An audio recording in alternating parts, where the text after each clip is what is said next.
Hey, what's up everyone, and welcome to the School of Personal Finance. So the last few weeks, I have got a ton of emails, which I love getting, so email me right here. I'd love to hear from you. But I've gotten a ton of emails about how I invest in real estate.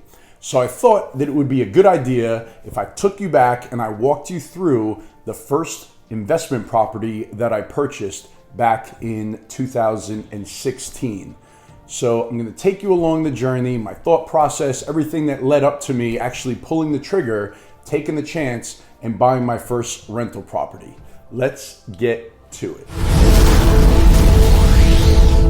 If this is your first time here and you like learning about money, please consider hitting that subscribe button. I post new videos each Friday talking about personal finance and helping you become great with money. All right, so let me take you back to 2015. Now I'm working as a financial advisor. And as a financial advisor, you meet with people all the time. So I would always get out of my office. I hated sitting in an office all day. It felt like a jail cell to me. So I was always looking to break out. So I would go meet with anybody, anywhere. And that's how I would spend my time, sitting down with people, talking to people about their money, about their finances.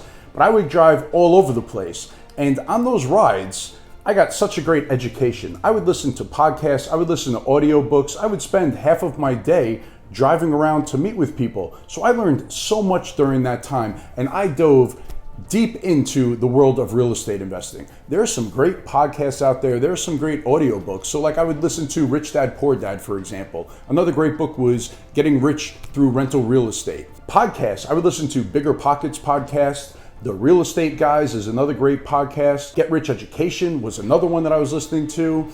The Real Wealth Network was another one with Kathy Fettke. So now the purpose of me investing in real estate was for cash flow. I wanted to generate an income from this because, again, with my job, there was always uncertainty. And I always did very good at saving for retirement and retirement accounts, but I didn't have enough money saved in case something were to happen to my income during this period of my life. So I wanted to start investing a little bit differently where I could generate an income from it. And unfortunately, where I live in New York, it's just not really possible to invest in real estate that way because the property taxes are way too high, the property values are too high, where the numbers just don't make sense. So what I discovered was that there are a lot of cities in the South and in the Midwest where the numbers really do make sense, where you could buy a nice home, for around $100,000, $120,000, get a good rent on it, and after all your expenses, after your mortgage, your property taxes, and everything, you're left over with positive cash flow. You could actually get an income from it. Now I knew in order to accomplish this, I was going to have to rely heavily on other people, on outside parties, because I wasn't going to go travel to all these different cities and try to find a house to buy. It just wasn't going to happen. So I started calling property managers, I was calling real estate agents, just really trying to learn the markets, learn where the prices were, where the rental prices were, how it works. I mean, if you call a property manager and you say, listen, I'm thinking about buying a house in this neighborhood and I want you guys to manage it, what do you guys think of that neighborhood? You could get a wealth of information. So I started doing that. And then on one podcast, I was listening to this guy who was a guest on the Bigger Pockets podcast talking about how he started what's called a Turnkey real estate company in Kansas City. And it really intrigued me. So what a turnkey real estate company is, and you have to be very careful. I really vetted this company and I did a lot of research on it. So in no way am I telling you that you should buy turnkey real estate because there are some bad players out there. So anyway, I was listening to him talk about the company that he started, how he buys these foreclosures, he fixes them up, does a complete rehab, and then he turns around and sells them to investors. And then he also had a property management arm of the company. So they would go ahead, they would find a tenant, put a tenant in the house, and then they would manage the property. So he specialized in selling these properties or flipping these properties to out-of-state investors. So now I wasn't getting, or the investors aren't getting great deals on these properties. You're really buying it at retail. But the property does come with a new roof, a new HVAC system, new kitchen, new appliances, new bathrooms. So everything is really new in the house. And then they go ahead and put a tenant in there for you. So you start, getting cash flow right away. So I reached out to this guy and I started building a relationship with him. I started talking to him pretty frequently. We were emailing back and forth. He was sending me listings of properties that he's in the process of rehabbing. I got to know how they do everything, what kind of materials they use. He gave me as much information as I wanted and tried to really make me feel comfortable. And now at this time, I started researching other turnkey providers. It's there was one in Memphis. There's actually a bunch in Memphis, in Birmingham, Alabama, in Indianapolis. So I started really doing my homework and learning more and more about these cities and about these turnkey providers. And now during this time, I was really trying to save money outside of my retirement account. So I was really trying to plow money away in a savings account so I had enough for a down payment to buy one of these houses. So I'm going to throw out two dirty words in the financial world, and those are debt and leverage. And I needed these two things in order to be able to buy one of these houses. So debt, as you know, is just when you take on a loan, when you borrow money. If I borrow $5,000 from you, I'm indebted to you.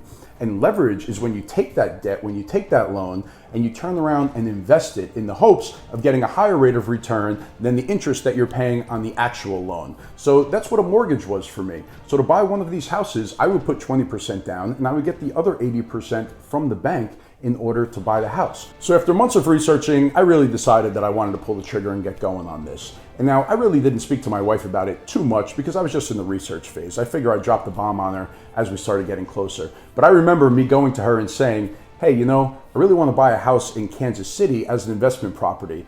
And I remember her looking at me and being like, you know, what the hell are you talking about? Are you absolutely crazy? And after I explained it pretty quickly, it didn't take very long, you know, she cracks me up. She was like, go for it. So it's funny. It's like I'm the crazy one, but then she go ahead and she justifies my craziness to almost make me feel normal. But I guess we're just both crazy. So I reached out to the guy in Kansas City and I said, listen, I'm ready to pull the trigger. There's one that I like that I want to buy. What do we have to do? So he said, call your bank, make sure you lock down the funding. I'll send you over a contract and we'll get the ball rolling. And that's basically what we did. So I was already in touch with a bunch of different banks, seeing what the rates were, what I had to do to qualify for the mortgage. And it wasn't a local bank, so I was buying a house in Kansas City. So I found a bank that will basically lend in any of the states, and they had great rates. And the representative that I used, I mean, he was in Michigan, but he was great. So we did everything over the phone, and I was able to get approved for the mortgage. But the next step for me was I had to get a higher level of comfort if I was going to buy a house that I've never seen in the city that I've never been to from a guy that I've never met. So there's a lot of risk here. So the first thing that I did was I hired an inspection company. So I had a third-party inspector go out to the property, do a full inspection, and come back and give me a 33-page report on all of their findings in the house. And now this did spook me out a little bit because the inspection report, it comes back with a ton of stuff. Even if the house is in very good shape, I mean, they find things that don't need to be replaced or aren't like an immediate hazard, but just things to make you aware of or deficiencies, basically. It scared me as I'm going through this report, reading all these things, like termites was one of them. But I did call, the owner of the house or the owner of the turnkey company, and he walked me through everything. So I had a much better comfort level after we spoke, and he said that each item on there was going to be addressed, and then I could go ahead and have it re-inspected again after they go in and they address everything. So that made me feel more comfortable, and I did go ahead and do that. But on top of that, the bank, they go out and they do an appraisal. So this is another third party going out to the house, taking pictures of it and putting a value to it. So at least I know that there is actually a house there that I own and that it's not all made up in my head. So I get the appraisal back and it appraised for $90,000. I was buying it for $89,000, so that was a good thing. And I was ready to move forward.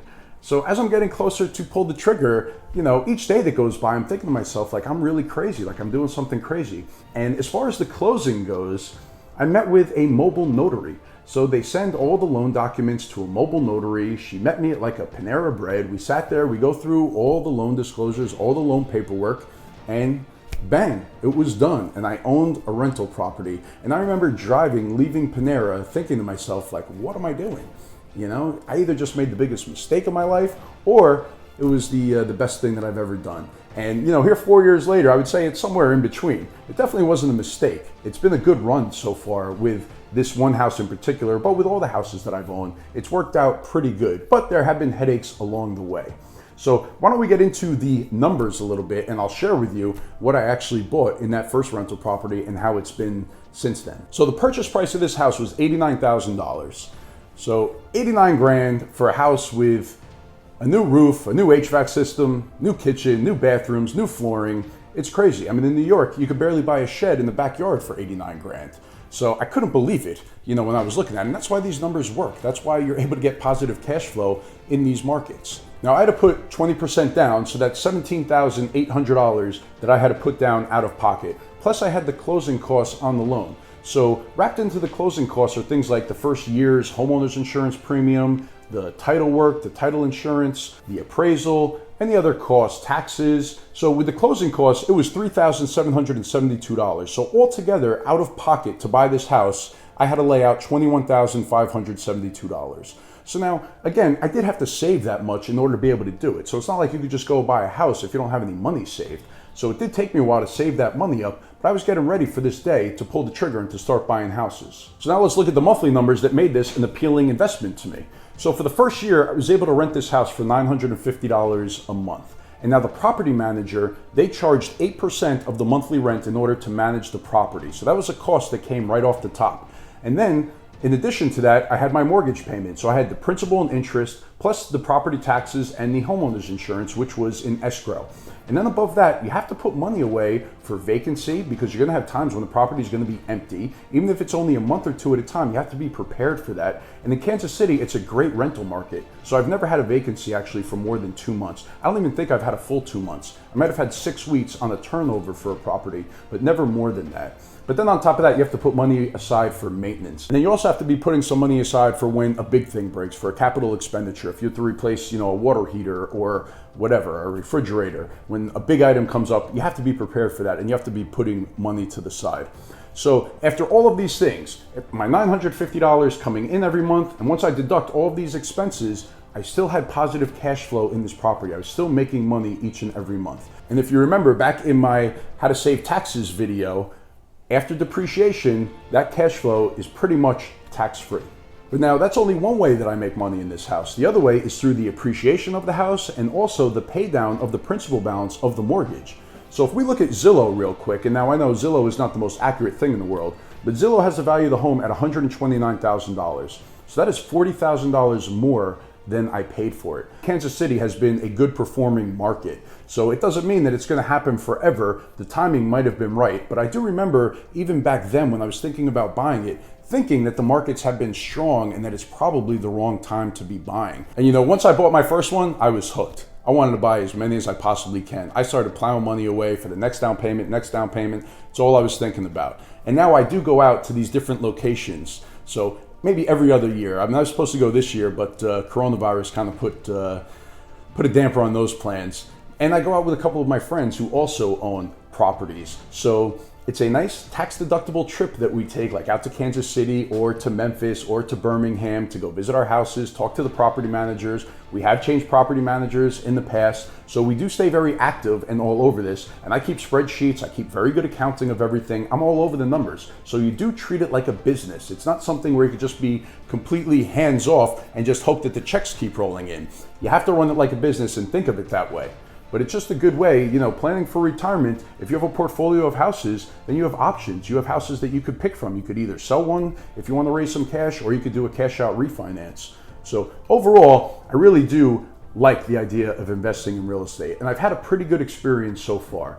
And, I'm the first to admit that I'm not doing it the best way possible. There are people who are buying the foreclosures. The guy that's selling it to me, he's really doing it the best way, right? Because he's buying these foreclosures, he's putting a little bit of money into it, and then he's selling it and making a lot of money, or he's keeping it for himself as a rental. That's the best way to invest in real estate. I just don't have the time or the skill or the location to be able to do that. But this has worked for me so far, and I'm going to continue down this path and try to keep on building on this portfolio. So I hope that this was helpful for you, that you got some knowledge out of this. Please make sure to hit that like button, light it up, make it turn blue. Hit that subscribe button if you are not subscribed to the channel. I am posting new videos once a week on Fridays. I appreciate you being here. I will see you again next week. Thanks a lot.